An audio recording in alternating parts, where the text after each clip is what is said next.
Nagluwas na baga pa di si PS5. Magayunom pa di. Nailing mo na. Bugayo, nailing ko na. Mauragon. Si mga amigo ko pati, nakabarakal na. Si mga in-order nila, nag-arabutan na. Bugay, purti pati mga papropose ka ni sa Facebook. Ara lamang ako. Maurag ko ta, kundi mayong pirak, pambakal, mayong budget. Kaya, pas muna. Kundi pa di. Sato lang ini ha. May nag-offer kaya sa kuya pa di. Nang katungan PS5 na bago. Offer na pa bugay.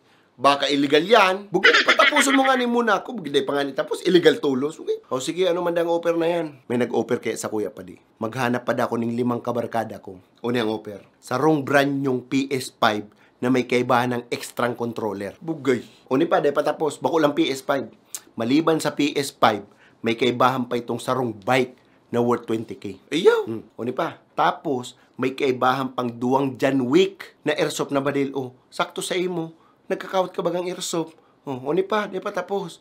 May kaibahan ng PS5, may bike ng kaibahan, may John Wick pang badil, 2. Tapos, may saro pang brand yung iPhone 12. Bugay ni ina niya. Garo big time yung bakla na nakuha mo pa diya. Bakong bakla, yan ka naman. Kapag ta magbakla, bakong bakla. O ano pala, gabos na sinabi ko sa imo pa di, gabos na offer na ito pa di. Sarong kid nilang daang kapalit.